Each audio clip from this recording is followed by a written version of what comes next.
Welcome to Christian Geeks Classic Rockcast. On today's episode, we catch up with the leader of the groundbreaking Christian punk band, Scaterd, Mr. Alan Aguirre.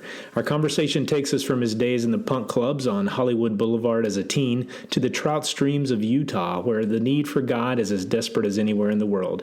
We had a fun time on this one. Enjoy.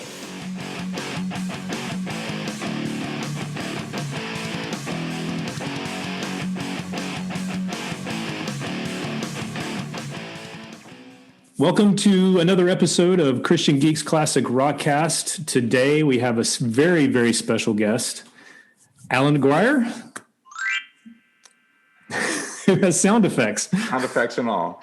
Alan Aguirre of Scattered fame, Spyglass Blue, lots of other interesting projects here and there.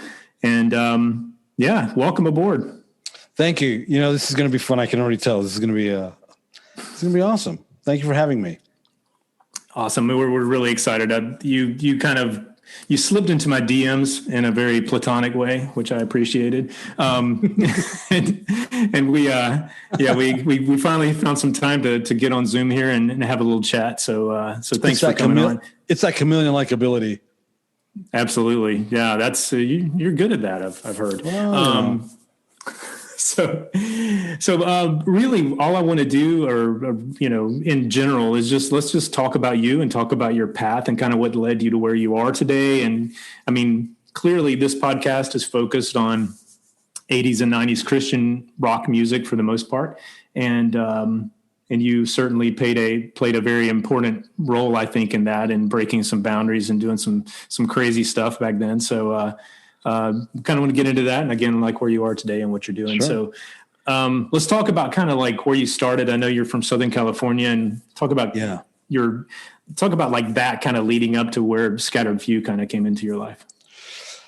So I'm from Burbank, California, the music capital of the world. And I got involved with Bowie when I was 12 years old. And that's significant only because that automatically, my trajectory was now going to go that way, where everybody else's is that way, you know? And so because I was a Bowie kid at an early age, 12 years old, I was exposed to the new wave and then punk rock.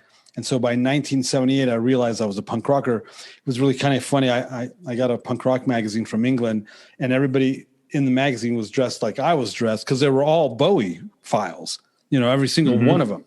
Everything that happened after the Ziggy Stardust in England had a huge Bowie influence to it.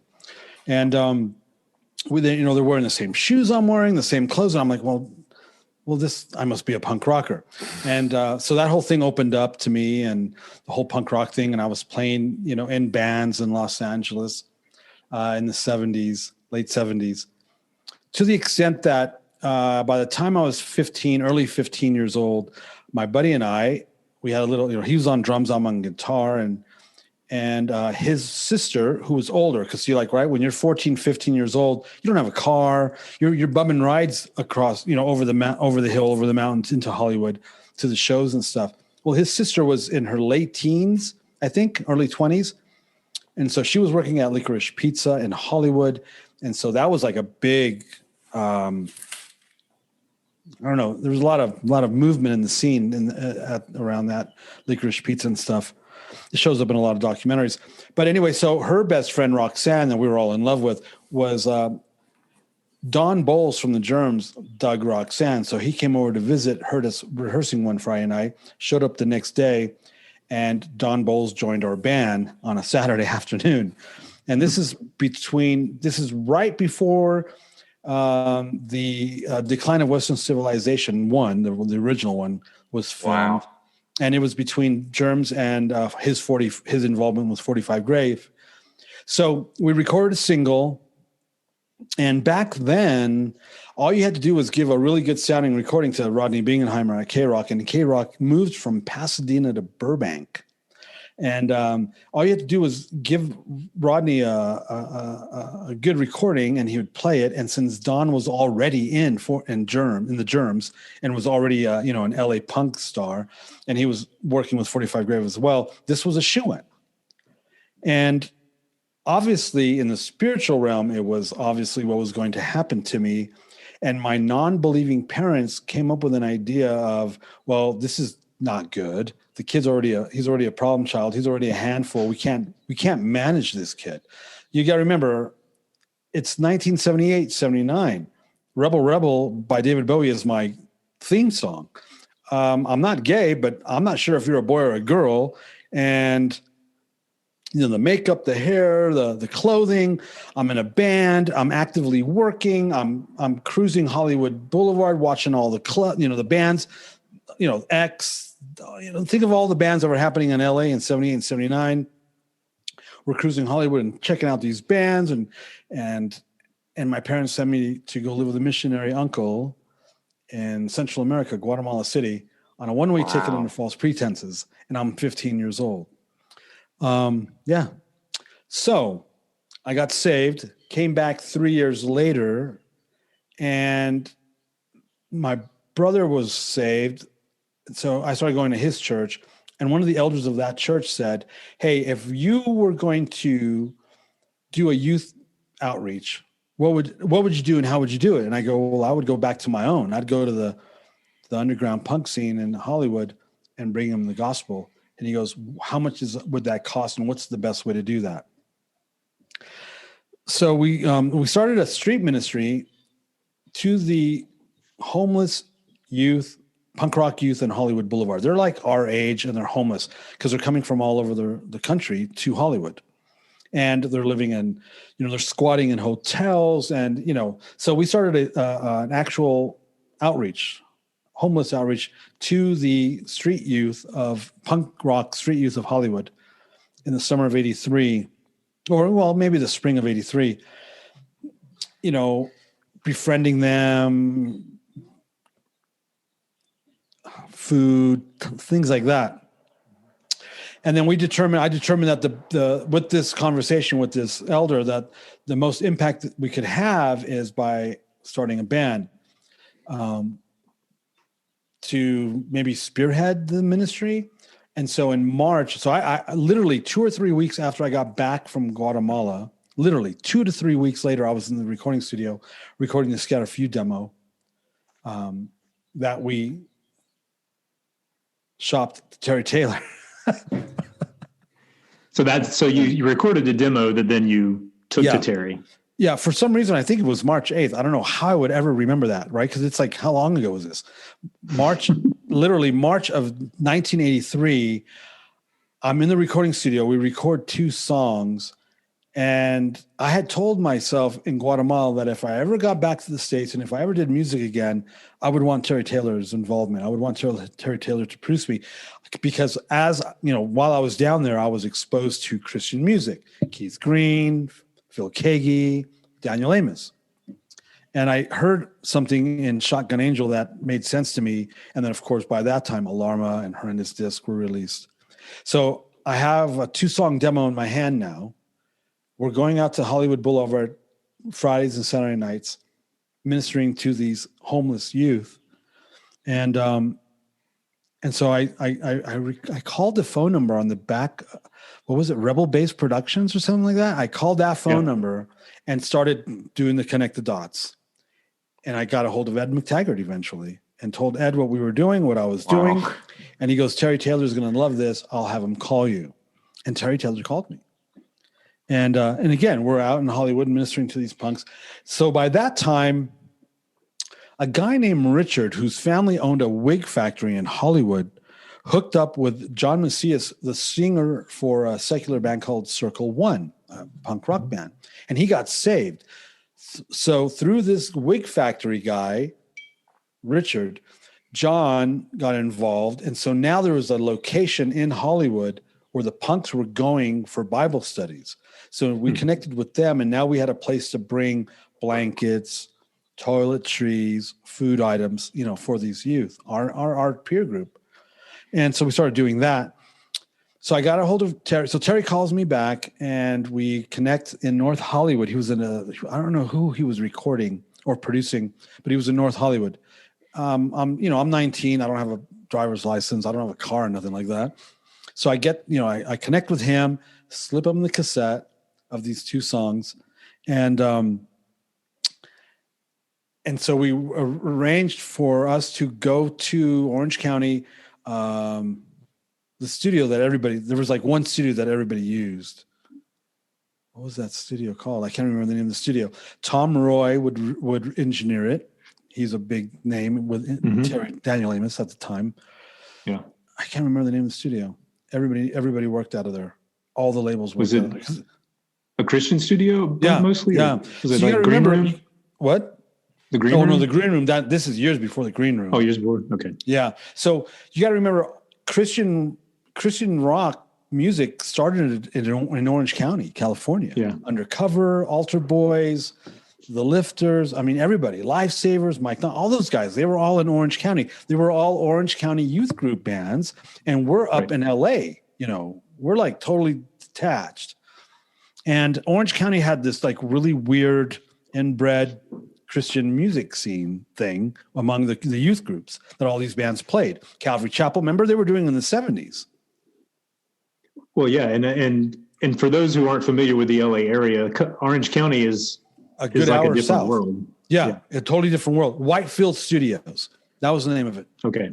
So if you go back, you'll see a lot of these bands will have that credit. Their albums will have a Whitefield Studios credit. So we hooked up with Terry for 2 days in Whitefield Studios with Tom Roy Engineering, and we recorded 11 songs. And Terry warned us. He goes, look, man, these people, they don't like me very much. They're not going to like you because you're working with me. Because you remember what Daniel Amos did. They wanted to be a real band. And so that's how they got ostracized from the whole Christian music scene, because they wanted to be a real band. And then they hooked up with Larry Norman and did Shotgun Angel. That didn't help them, Larry Norman, you remember, was on the outs too with that whole scene. So we were being drilled by all these label types about what we were doing. And we're like, I know you guys think that Undercover and all these other bands are punk rock and stuff, but why? Why do you believe that? It's not true. I mean, you don't even know anything about the real punk rock scene and the bands and what it sounds like or what they look like or any of that. Whereas that's our bread and butter. And so we knew they weren't going to work with us, and they didn't, obviously. And it would take another 7 years before Terry would be able to convince Frontline to pick us up. So that's like 1983 right there in a nutshell. Yeah. And I was 19. What happened in that 7-year span between recording that and then Frontline signing? So after doing this for a couple of years and meeting everybody and getting to hanging out with everybody and seeing the hypocrisy and then in my own personal life, I started a dark wave band called Signier, and I concentrated on the secular LA scene, Southern California scene, and I did that for 3+ years with a lot of success. We were on K-Rock all the time. We were playing their local music show. We're hanging out with Jane's Addiction and the Red Hot Chili Peppers. We're a dark wave band. So you've got so between 1985 and 1989, 10,000 new acts were imported into Los Angeles on a weekly basis. Now that's you're either a screenwriter, a model, a musician, a studio guy, some sort of talent. 10,000 new hopefuls in LA a week. Wow. And I'm trying to launch a local band. I'm broke. I have no money. I don't have any industry connections through family or whatever like that. And everyone that fake hair metal stuff was going on, right? 86 to 89, Poison, Rat, Stryper, all that crap, right? Those are all the bands that are getting signed. Right. And Jane's Addiction's like way on the extreme left. We're kind of like between the two because we're not Jane's Addiction heavy, but we're not Rat or Poison. We're doing like this Peter Murphy dark wave thing, and we're playing 3 or 4 times a month. We have K-Rock support. We've got LA Weekly support. We've got the press support. The press loved us. The radio loved us. And we're just growing. And it got to the point where it was pretty much, since everybody else was getting signed. So you got to remember, nobody like Jane's Addiction was getting signed. Jane's Addiction was known in LA and New York, and that was about it. When before, right before Nothing Shocking came out. Their big single was Jane Said from the Triple X live album that they put out in '88, I think.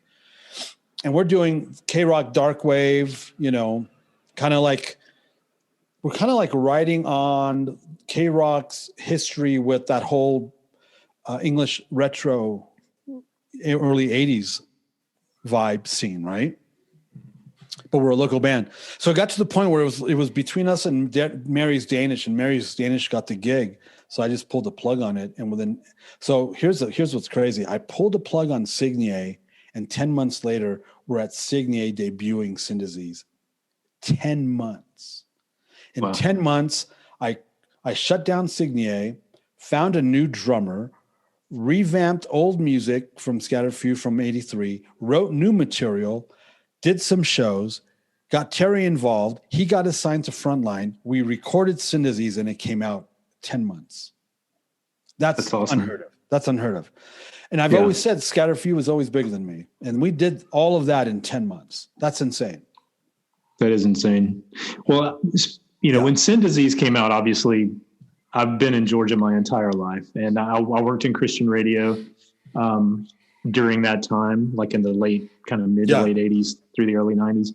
And I just remember when Sin Disease came into the studio, and the thing, I know you get this because I've listened to a couple of different interviews, and everybody pretty much is like, man, it just blew my mind because for the Christian music scene, there had never been anything even remotely close to that had ever come out. And to me, I mean, it just being real with you, at that point I was like 20 years old, and I had never really heard anything like that in my life, with the melding of different styles and the really kind of LA punk influence and that sort of stuff. Yeah. So, believe it or not, we actually played it some on the air, which, for a small town Christian radio station, we played, we played some of the assigned singles.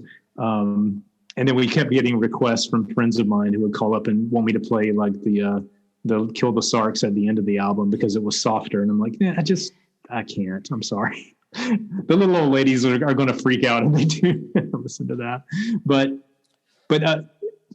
did you realize, I think the kind of the shockwave that album would kind of send through the Christian community? So I had left Christian music. I walked away in '85. We gave it a good 2-year run, and it was like the hypocrisy, the ignorance, the fear, the religious spirit. Because my Christianity was different. So I got involved when I got saved at my uncle's church. It was a spirit-filled, non-denominational church. They believed they functioned with the fivefold ministry: apostles, prophets, evangelists, teachers, pastors. Healing the sick, casting out demons, raising the dead, that was like normal. I was not informed when I came back to the States that U.S. Christianity didn't believe in any of that. So there was this major disconnect because everything that I knew to be true, everything that I went from 1,000% pagan to Christianity. I was not a church kid. Mm-hmm. So when I got saved, I read the Bible, and my Bible says, heal the sick, cast out demons, speak in tongues, raise the dead. That's what my boss, my bandmate, my band leader guy, my new gang leader guy is expecting and requiring of me. I read the Bible and I believed it. Otherwise, it's a farce. It's not true. I joined a new gang. I joined a new band. You know what I mean? It's like, and it never once crossed my mind that I should read the New Testament and not believe that this was actually required or expected of me. I had the exact opposite approach. If this thing called the New Testament was written for me on how to do this thing and how to do it successfully, and this is how he did it, this is how he modeled it, and this is what he actually anointed his followers to do, because they did, and then he told them to go and duplicate that. And here I am. So then what happens is I come back to the States. right? I leave the nest, I come back to the States, and I'm confronted with, well, no, that's not for today. Well, okay, well, who's in charge of telling me? So who's in charge? Because I don't believe you that this isn't for today. Have you ever? No, they've never experienced what I've experienced regarding these supernatural things. So then who's the one telling you what does apply and what doesn't apply today? Do you have like this board of directors where everyone's on board with this 30% doesn't apply? Well, no, it all depends on your denomination. Well, I'm non-denominational. So you guys are all screwed. Because your denomination believes what they believe because they don't believe certain things that this other denominational believes, right? Your denominations are based on what you don't believe is applicable, not based on what you believe is applicable. Wow. Who does that in real life regarding anything? No one. So your denomination is right because you don't believe 30% of the Bible, and your denomination is right because you don't believe 25% of the Bible, and your denomination is right because you don't believe 15% of the Bible. Who in the hell does that in anything? Right? It's like it's the exact opposite of reality. And I was like, no, you guys are all screwed. Either this thing is 100% true and applicable to me today, regardless if I'm a Jew or a Gentile, or it's a farce, or it's a lie. And that's what they haven't figured out yet. They still haven't figured that out yet. So I'm trapped because I'm in this thing called the Christian music scene, which we found out within the last 5 years or so. They're all insane liberals. They don't believe anything. That's just the truth. They're all liberals. And they don't even believe the Bible is true, let alone 50% of it. Anyway, that's a problem. So what do I do now? I mean, right. So now I have an issue. I have a situation because I'm talking about things and I'm singing about things that are true and dear to me that I know to be true, but everybody is telling me, well, you're wrong because speaking in tongues isn't for today. Healing the sick isn't for today. Prophecy isn't for today. There's no real prophets. And on and on and on, let alone apostles. But wait, the teachings of Jesus is based on the apostles and the prophets. Well, that was for them. All of that's been done. You know, we've reached the limit. We've tapped out. We're capped out. Really? Yeah. There's no new revelation today. Well, that's strange because Revelation and Daniel aren't complete. So what happens when the book of when writings of Daniel, remember, that were sealed up, when they become exposed, because it says they will be released in the end time. And Revelation, John eats a book. He eats a book that he wrote based on what he saw. Well, when that's released in our tomorrow, we're not going to believe that that's legit then based on your theology. So you're actually living a failure-based religion. It's a failure-based theology and a failure-based doctrine, and I can't subscribe to it because I've seen the healed sick. I've seen the crippled walk. I've seen blind eyes. I've seen this with my own eyes. So coming to the States, there was this big issue. And and as an artist, a faith-based artist, I want to share this truth and reality with my music. But not only that, I come from the real world. I come from 1,000% pagan world. And so I have a pagan background in music. And I told Frontline Records, I'm not giving you a Christian record. I'm giving you a real record. They were receptive to that? They put it out. They released it. It wasn't until Zondervan came around. Well, it wasn't until that crazy rumor campaign that we were like cussing on the record and we were this and that and the other. And then Zondervan decided to pull the record from the shelves. You know, it wasn't until that they were behind it until then, you know? And then there was this huge grassroots campaign. If you walked into a Christian bookstore, you were told, yeah, we don't carry that because, and then they told you absolutely slanderous, illegal. You can't talk about that. You can't say those things. It's illegal. It's slander. It's, libel. And so then, all that happened. They didn't know what to do with us. I mean, we put out a real record that talked about real things, that spoke about real things with authority. And they weren't prepared for that. They're still not prepared for it. I mean, look at what's happened. I mean, when Korn is the band praying for people before and after shows and not Switchfoot or whatever, I'm just using that as an example, right? When Korn's the band doing that and not Christian bands, something's really screwed up. Yeah. It was screwed up back then. It was screwed up in 1989, and it's actually gone worse. Yeah. Yeah. Well, I mean, speaking from my own experience, it's, I believe that, that album did, I think, change a lot of people and expand horizons. It expanded my horizons personally, just in what I thought was, appropriate musically. Because I mean, and I think I had a little more latitude with what I was willing to associate with the Christian music industry. Sure. So from that standpoint, it pretty much blew the gate open for what was going to happen 4 years later, and that was Tooth and Nail. Tooth and Nail never would have been able to have happened without it, and they know that, and they've admitted to that.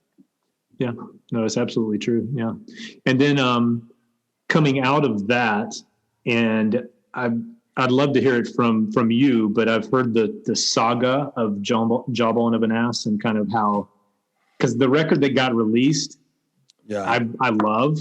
Yeah. And I think it is exactly what it should be. So I have no idea what it was before that, but so I know there was some stuff. So by the end of 1990, we're on tour with Human Rights, HR. We're actually opening up for HR for his SST record Charge. So we're opening up for him on the West Coast, but then we're also doubling as Human Rights, his band, with that Charge album. I had been friends with HR from Bad Brains since we met in 87. So we'd been friends, and we had worked previously. So we're on tour with him and we're on tour with him. And I bring that up because we were doing songs that would be on Jawbone as early as late 90. Mm-hmm. And then, and all throughout 91. So we signed to a record deal. We signed to a label. So Frontline drops us. And so we signed a deal for Jawbone. We go into the studio, nice studio. They had a Harrison board. I love Harrison boards, English board. And we did about 65% of the record, and the guy ran out of money. And so I went out and found some labels that would be interested in buying the masters unfinished to finish them so we can put it out. Remember Broken Records, Joey's label? They were interested. Oh, yeah. Well, the guy that owned the label, right? The guy that owned the label that ran out of money was absolutely completely delirious and said he wanted, going for back then, finished masters would go for 10 grand. Unfinished masters, Broken was willing to pay the 10 grand for unfinished masters. And then they were going to have to put us back in the studio to finish the other 40%. We had Terry Taylor on. Terry Taylor was producing, and Gene Eugene was engineering, just like Syntheses. Great combo, right? Obviously, mm-hmm. I mean, the amount of anyway. I'm not going to say that. I've never even gone on record with what I was about to say. And why now? Why do it now? But anyway, so we had Terry on production and Gene on engineer, and Broken was willing to pay the 10 grand. That was the going rate for finished masters back then for our kind of bands. They were willing to pay 10 grand for the unfinished masters. And this guy wanted 25. I go, you're nuts, man. You're absolutely insane. Why are you doing this to me? Right. And he wouldn't do it. So that was 91, dealing with that headache, 91. So in 92, beginning of 92, we signed with Blonde Vinyl, Michael Knott. Went to the studio. Terry produced it. And Hackbarth, remember, what's his first name? Dave Hackbarth was engineering it. And we did about another 65% of that. And the guy showed up, scared Michael Knott out of his pants, I guess, because Mike was going to, anyway, he shows up and takes the masters. So now he's got two versions of Jawbone, 65% done, 1992. So the original guy from the original label. Yeah. Did he feel like he owned that somehow? Well, Mike thought so. He was enough to give him the masters. Oh my gosh. Yeah. So that was 91. That was 92. So, around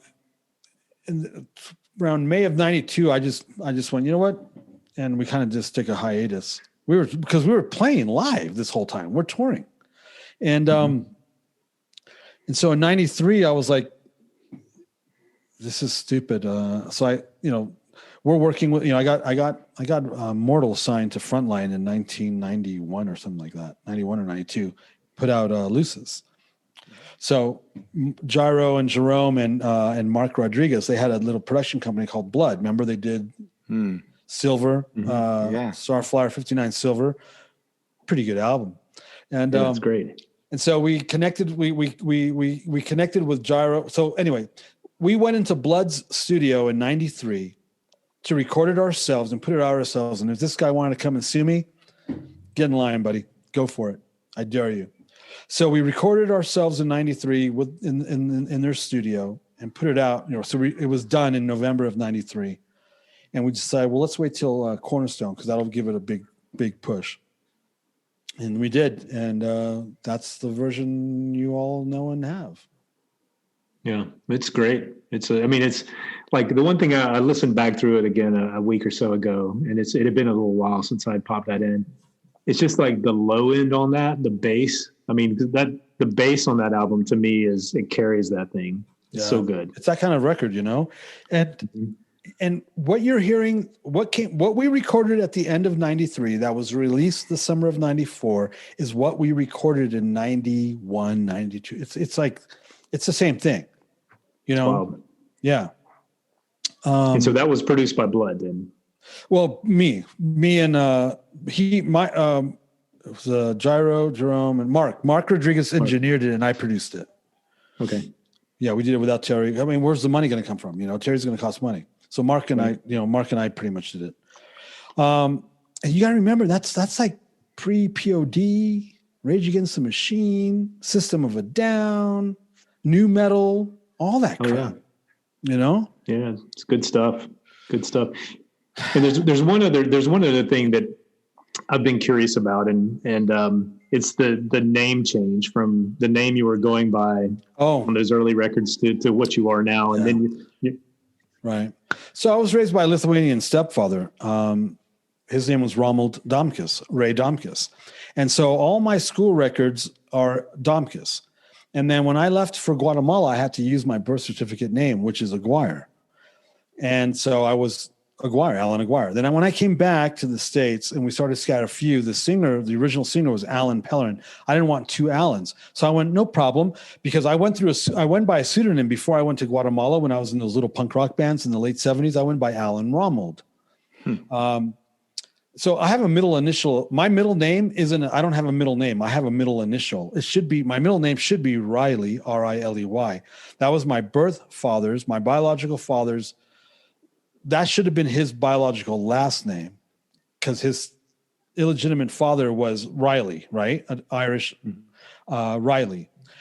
His mother gave him Riley as a middle name. So when I was born, he gave me Riley as a middle name. And my mom's like, that's not a middle name. That's a last name. So I got a middle initial of R. Yeah. Wow. Right. But, I have the County Cavan, Tartan, kilts and all that for Riley because Irish are by county, not clan. Tartans. So I have the County Cavan, Tartan. So I used that R. I just threw Romuald on that R. Mm-hmm. So I went by Alan Romuald before I went to Guatemala in my little punk rock bands. So when I came back, started Scaterd Few, I didn't want two Allens in the band, so I just went by Romuald. And I did that for like 10 years. And so in 1986, we had our first daughter, and within a year of her being born, I pretty much backslid by the time 85. So within 2 years of coming back to the States, I backslid. And so in 86, my girlfriend and I have a baby. We're living together. We have 2 kids. And then we get married in 88. And then in 92, I'm having a counseling session with our pastor, a vineyard pastor in LA in Burbank. And he goes, "Hey, by the way, one of the ladies at church was praying for you, and the Lord told her while she was praying for you that I don't know who Ronald is. I know who Alan is. He's my son. What the heck? Who's Alan?" And I'm like, "Oh my God! Oh my God! Oh my God! Oh my God! Oh my God!" Because I just got outed, man, by the Holy freaking Spirit. And so I'm like, "My name's Alan. My real name's Alan. Rommel's a pseudonym. I mean, even my wife, who knew me in Guatemala as Alan, never knew me as Rommel. Called me Rommel. Do you know what I'm saying? I left that meeting in '92 as Alan. It's cool. So don't tell me this Holy Spirit thing is dead and it doesn't apply to us. You know what? You know how your lives would change if you just submitted to the biblical narrative? Don't get me. I don't need your help to trigger me. I can trigger myself. Thank you very much. Absolutely fantastic. That's the name change. And Gene Eugene never. He would always call me Rommel. Rommel, oh, I'm so sorry. He'd apologize. And I'm like, no, it's cool, dude. He was the only one that had that pass. I gave him that pass. Gotcha. Well, the thing is, like, without hearing the story, it's like, I was like, is that a pseudonym? But then his brothers have Domkus as their last name. So Omar's my biological brother. And so he kept Domkus. And Drew is actually Ray Domkus' son. He's our stepbrother. Mm-hmm. Yeah. Gotcha. And Rommel Domkus died hours before his 75th birthday, the first week of February. Yeah. A couple months ago. Yeah. Rest in peace. Yeah. Wow. For sure. I drove down there to see him. I drove down to Dallas to see him. I got there. My daughter and we got there 2 hours before he passed. 2 hours. That's a small window. But I saw him a month before he passed when he was still coherent. And he was, in the hospital. I got to say my goodbyes and all that. It was good. That's good. That's excellent. He raised my son, my brother and I. I mean, he married my mom when I was 5. I always thought that was takes a brave man. Pretty freaking cool. I mean, he was 23 and he married a woman with 2 kids, 5 and 3. I always thought that was pretty cool of him. That's great. Cool. Yeah. That's the kind of moving. There was Spyglass Blue, which is it's basically Spyglass Blue is a mature of Signé. It's basically Signé. So the first Spyglass Blue album, Shadows, 8 out of the 12 songs were Signé songs that were written between 86 and 88. They came out in 95, 96. So everyone's like, oh, 95, 96, you're so ahead of your time. I'm like, these are 10-year-old songs. Now you call it dark wave, which is not a term I'm super familiar with. Yeah. I always think goth or post-punk. Well, goth is the actual real term for goth is post-punk, not goth. Mm-hmm. It's post-punk. Susie and the Banshees, post-punk. Bauhaus, post-punk. Sisters of Mercy, post-punk. Right. So dark wave is like it's if you bring goth and new wave together. So I always said dark wave, edgy new wave, because it had more. Yeah, that's what that is. Yeah. In LA, very cool. So it wasn't goth. It was dark. It was post punk. In LA, it was called death rock. Yeah. Death rock. Yeah. That's what we called it in LA back in the mid 80s. Yeah. Well, anything with the word death in it now, I just assume is going to have a lot of growling in it. No, well, see, that's because you've been perverted.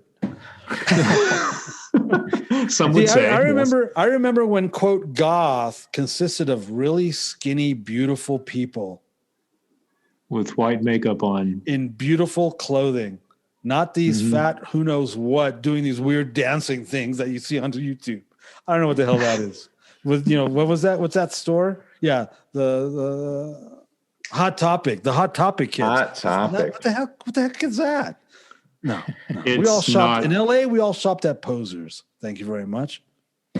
Yeah, and when I say Posers, I'm going to tip my hat to Robert and Edie Goodwin from Head Noise. They know what's going on. Excellent. Yeah, I know some stores in Atlanta that probably fit that bill, like Junk Man's Daughter and some things like that I used to go into, but now I don't know that I would really fit in with that crowd. So I stay away. That's funny.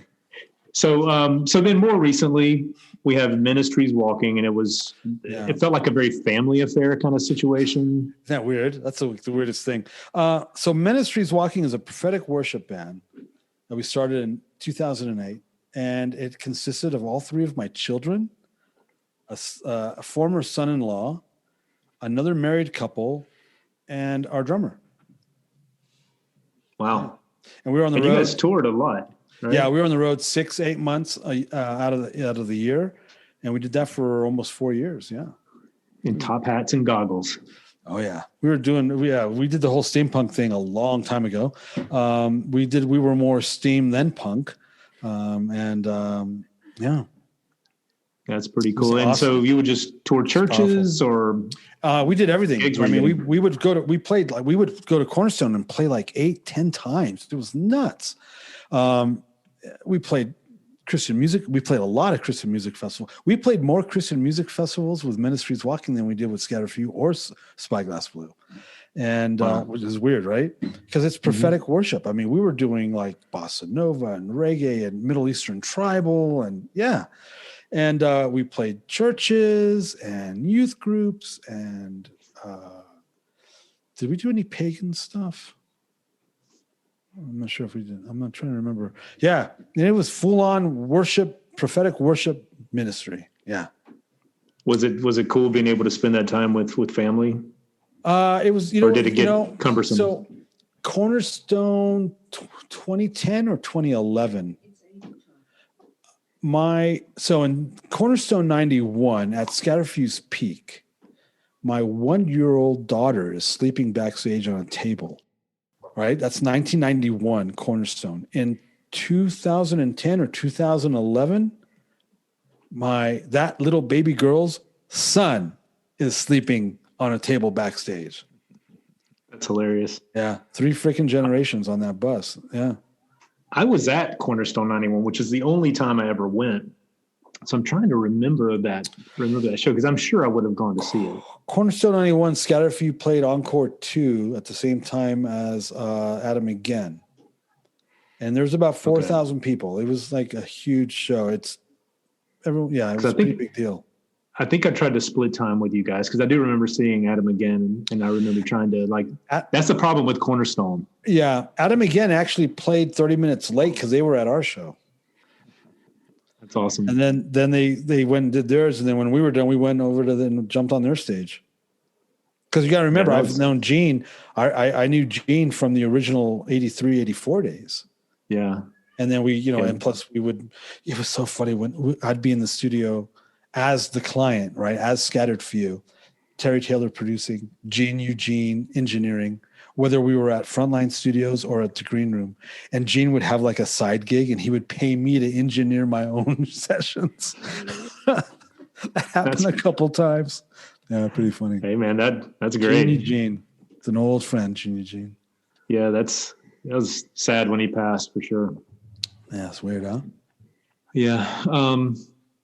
So now you have transitioned into a different stage of your ministry, and I don't know that this was like a signal of that, but I was one of the people who was watching your live stream of your dreads being cut by your grandchildren cutting your dreads? Yeah.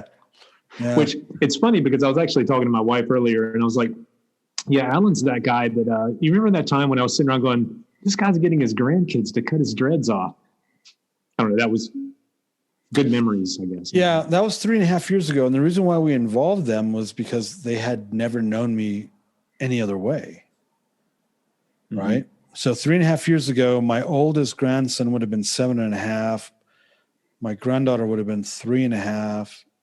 And little Ariel would have been 1.5 years. So they had never known their whole life. Their grandpa, their Saba, had dreads down to his ass. And so that's why we incorporated incorporated them in cutting of the dreads, because dreads they're a thing, man. I mean, we believe that the Nazirite vow of the Old Testament that they had dreads, whether it was Jesus or Absalom or David or Moses or whatever. We kind of, and that's not even a Rastafarian thing. That's just a biblical thing, Absalom would cut his hair every year and weigh it. Unless you have dreads, your hair doesn't weigh anything to weigh. The Song of Solomon says that the character in the Song of Solomon, his locks were like clusters of dates. That sounds like dreadlocks. And they don't say braids. Samson had 7 locks, not braids, locks. You know what I'm saying? And they were all Nazarites. So it's an actual thing, and because it's such it has a look, there's a certain look. You have dreadlocks, you look a certain way, and so to ease the grandchildren into the new look, this look, we had them help us. Yeah. And you'd had dreads since the 80s. Yeah, I've been dreading on and off since I was 25, so more than half my life at that time. And that set I had was 8 years old. Wow. Yeah. Well, with a head like this, I can't. Yeah, it's not happening. I still have hair. Yeah, it's great. I'm jealous. Yeah.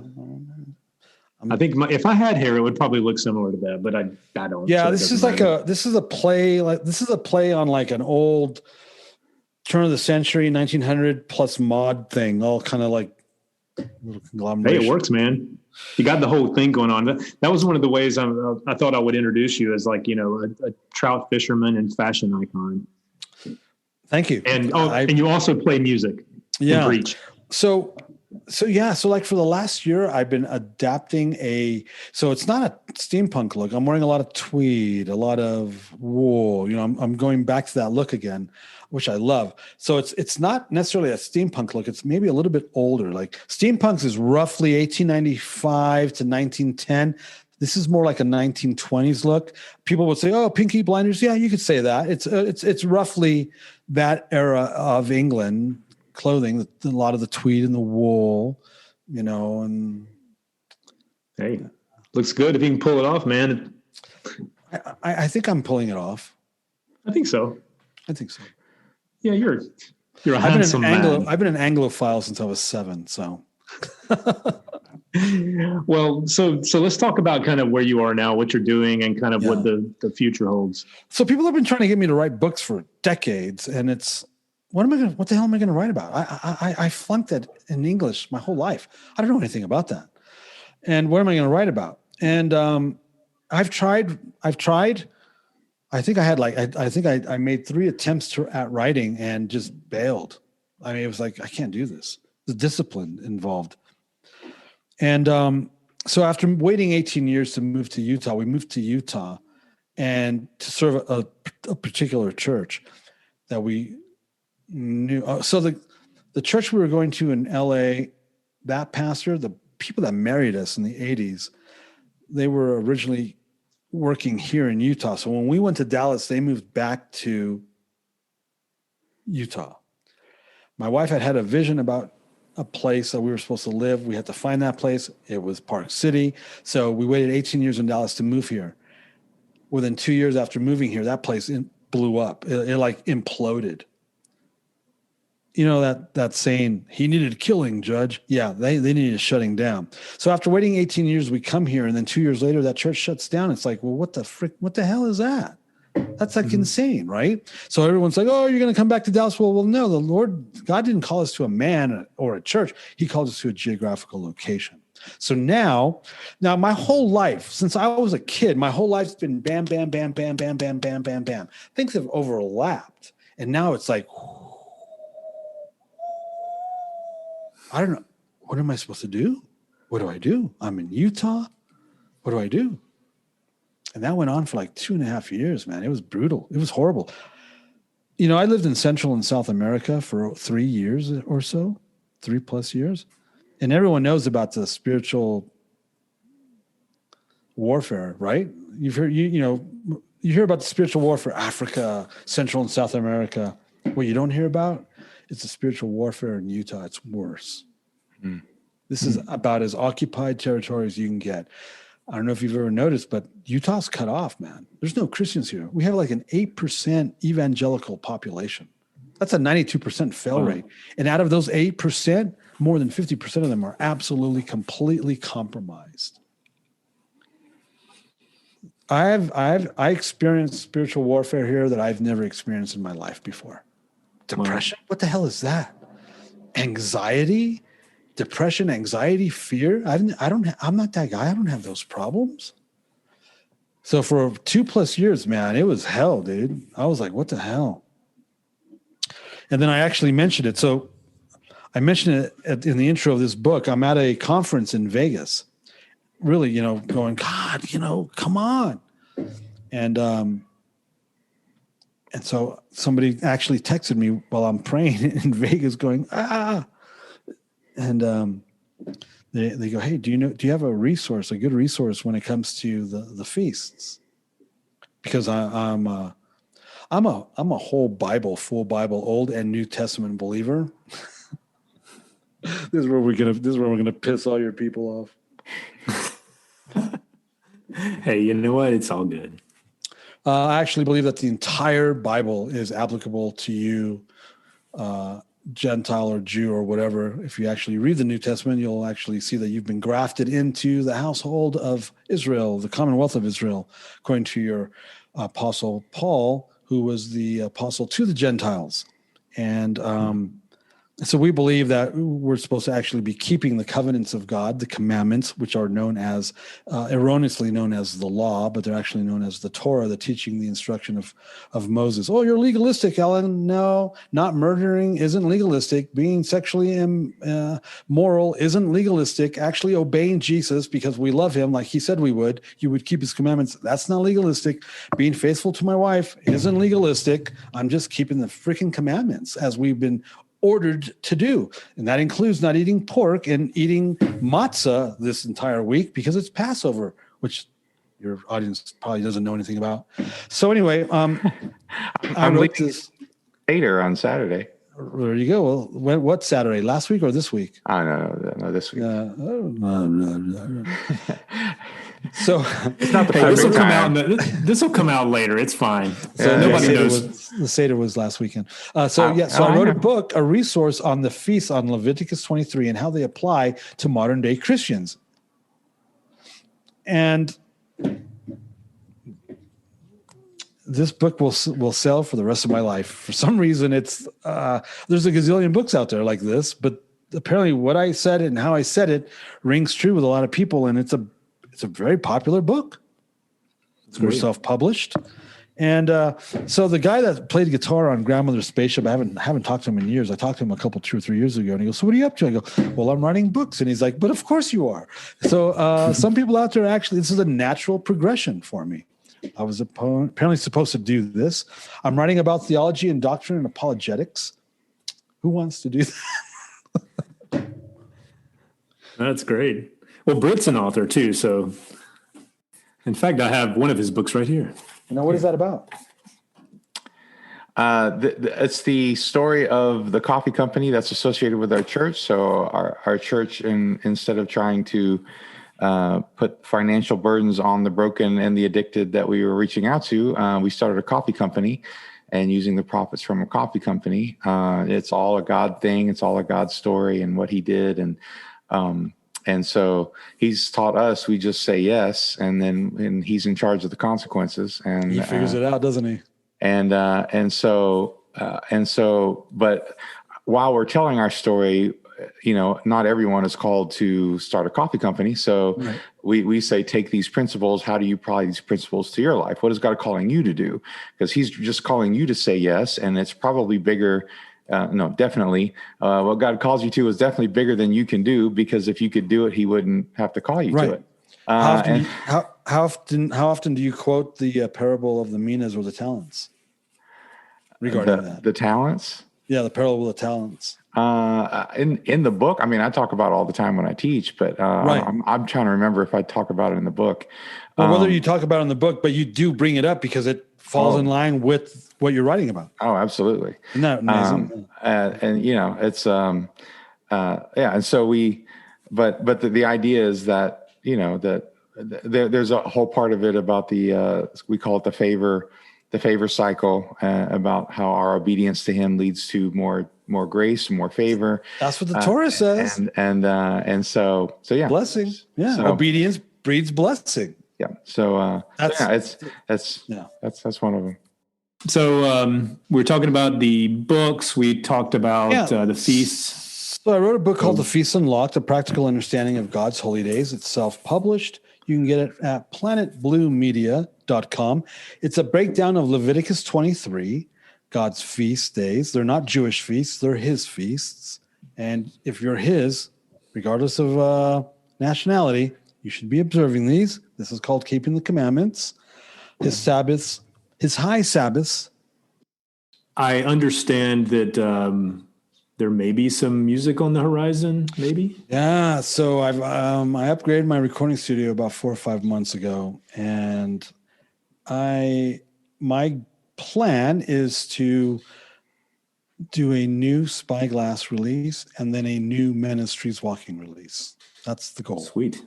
Yeah, I'm pretty excited about it. Yeah. So what's you don't have to commit to anything, but we're talking like later this year, next year. My goal is for them to come out this year. I mean, I'd like for them to, at least one of them come out this year. Yeah. Yeah. Awesome. So just as a couple questions, as we've been talking and I'm, obviously I've been letting Steve kind of run some things because he had listened to a lot of this stuff when it came out. So he has a little bit more of that experience, but it seems like to some degree you kind of write really quickly. Like what's your process when you write songs and right. stuff? So unlike most musicians, I don't like just write. And then, let's make a record. And then I've got this whole plethora of music to choose from. Right. And then you choose your 8 to 12 songs, and then you've got you record 20 of them, and then you have outtakes. And no. It's like, it's time to make a record. I write a record, I record a record, and then I mix the record, and then I have to learn the record so I can do it live. That's how I've always done it. That's kind of what I was picking up as you were talking. I was like, it seems like you didn't have a whole album prepared, although when you had to re-record it 3 times, I guess that's different. It's all the same songs though. Yeah, they're all the same song. But, so it just seemed like, like when you talked about putting a band together and going in and doing a couple demos, I'm like, and as a musician myself, I'm thinking, well, dude, they just had to have written that song in the studio. They just had to have just come up with something and been like, okay, that sounds good. Let's do that. No, the 2 songs were written. We just went in and recorded them. Yeah. I don't know. I know that's not how most people do it, but that's how I've always done it. Oh, it's time to make a record. You write the record, you record it, and I've never recorded or released something I didn't like. So it's not like, if it's crap, I'll know it within minutes, and then it's scrapped. And I never, I don't waste my time. That sounded arrogant, doesn't it? No, I mean, not really. Everybody's got their There's own a Muppet out there process. that's thinking I'm arrogant. No one thinks that. No, that's not true. So but that's the way I work. Yeah. Yeah. So when you're talking about new music coming up, are you writing for it now, or is that something that? No, because the only reason why I'm not in the studio right now, I have a proper recording studio across the hall because I have to finish. So we, as of last year, we're doing these things called field manuals. They're devotionals, yearly devotionals, but that you can do them anytime you want. So I'm in the middle of finishing this one that should have been out already. So as soon as I'm done with this number 2, which is called E2IS, Exodus to Ingathering is E2I, right? Exodus to Ingathering series, Field Manual 2, Covenant Culture. As soon as I'm done with that one, and it's in printed form, because we do a Monday night devotional with a couple dozen or so people for the last year, where we go through it. It's like a discipleship training program, actually. As soon as I'm done with that, then I will be able to go into the studio. But in order for me, then I'll have to write. So Nice. I will write a Spyglass Blue record and then record it.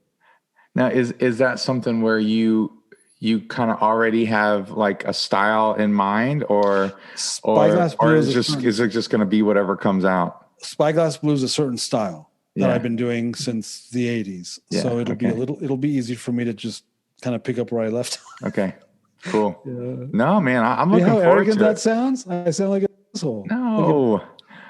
Okay. Look, as someone who writes books, and when you write enough, and of course, as a songwriter, I'm a little more, I'm not going to say methodical, but I'm a little more of an explorer. I explore. I've done this before, so I kind of know the process.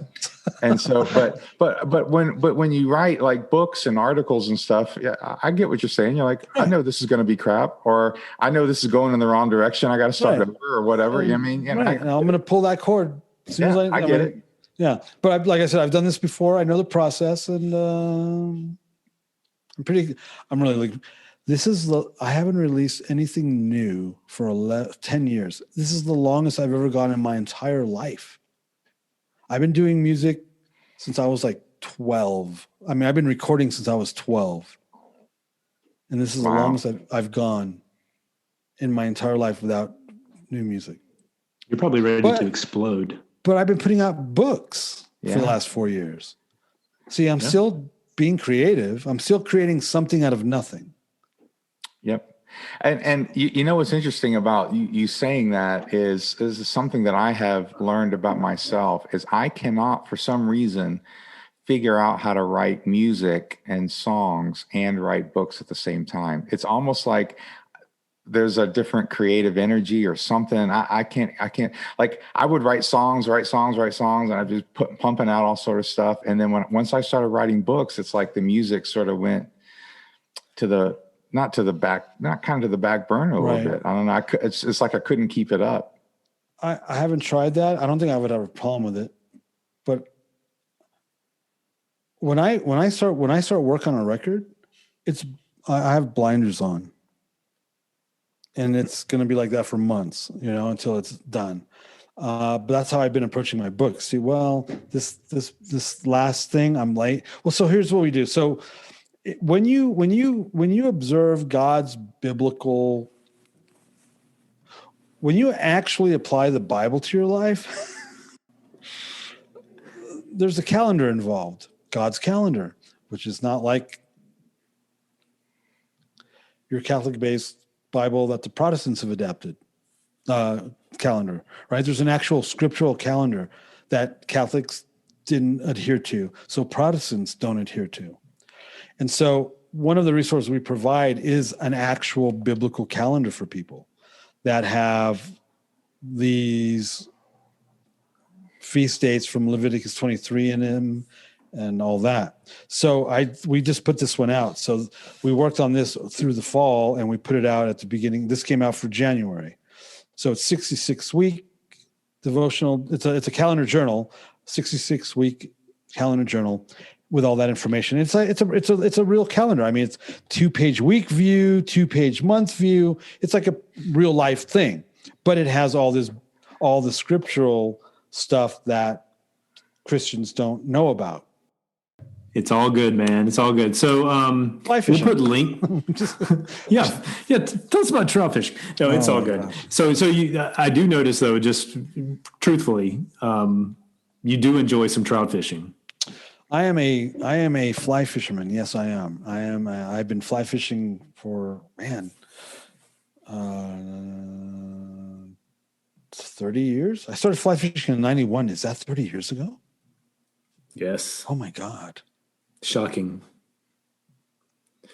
Yeah, I've done it once and it was awesome, but there's just really not too many places around here to do it. Right. So I've been fly fishing for 30 years and I guide. I do one of my side gigs is I'm a fly fishing guide and I love it. I love putting people on trout. And I guide for myself, but then I also guide for some of the other resorts like Sundance, for example. I do guide for them. I love guiding because it's exciting to put people on trout for the first time. Mm-hmm. It pays good too. It's exhilarating. I mean, because like I said, I've done all sorts of fishing, ocean fishing, lake fishing, all that stuff. But trout fishing is a whole different animal. Yeah, it is. So our rivers have native trout, native rainbows, native German brown. The rainbows here, they're red salmon meat. It's not like white meat, like your farmed trout, because most trout are farmed, which means they're going to have white meat. These trout, they're native. They're like wild, so they have red salmon meat. Yeah. Wow. I don't eat fish. I don't like fish, so I just catch it, put it back. But like when the family all my family eats fish, so when they want fish, I'll go to the lake and fish for big old rainbows. Catch my daily, we can harvest 4 a day, and then I'll bring them back and they can eat it. Fly fishing, it's pretty much unspoken. It's catch and release. I mean, I can keep them if I want, but so we have a lot of German brown, which are absolutely gorgeous, and we have rainbows, and we also have Rocky Mountain whitefish, which are susceptible to disease, and we have a bunch of them, and they're a bunch of big ones. That's how healthy our water is. It's Rocky Mountains, the Wasatch back. And we actually have salmon in our lakes. We have Chinook. Wow. We have some silver. Yeah. We have. That's very cool. It's good fishing. It's good fishing up here. All right. So you convinced me. I'll be there next week. I'll put you on fish. The weather's amazing. Today was amazing. The weather today. It was not amazing here. It was like 46 degrees. It's currently we actually 43. hit high 60s, almost 70. I mean, we're just, you got to remember, we're in the Rocky Mountains. We live in a ski resort. So, right. It's all about, and so, we'll have snow in the next week or so, but we're trying really hard to get out. A couple of years ago, we had winter through June. It was long ass winter. That's terrible. I'm from LA. I'm not used to that. No, nobody's used to that, but they shouldn't be. Hey, but it beats Dallas weather, man. I lived in Dallas 18 years and never once acclimated to that weather. Ugh. Dallas is an acquired taste. I mean, Brutal. It's like they have great food. They do. And nice people, but I don't think I could live there. But no offense to all the Dallas people. I lived for 18 years and it was good. I mean, it took me 3 to 4 years to submit to that reality, but Dallas was really, really, really good for me. Yeah, it's good for us. Awesome. Very cool. Well, I think we'll probably wrap it up there. I really totally appreciate your time. Thanks for coming on. My pleasure. Absolutely. My pleasure. Thank you for having me. And once again, Zal and Aguirre from Scaterd Few, Spyglass Blue, Ministries Walking. Like we said, a fashion icon, author, punk rocker, Scotch enthusiast. Name it. All of it. He's there. So all the books and things that he's mentioned, we'll put links to those. Token legalist. Token legalist. You're not a legalist. Didn't we establish that already? Oh my gosh. But anyway, so we'll put links to all the things he was talking about in the show notes and some links to his music and stuff there too. So be sure and check that out. And once again, thanks again, Alan. We'll see you soon. Me. You bet. All right. Ciao. Thank you, man. Have a good one.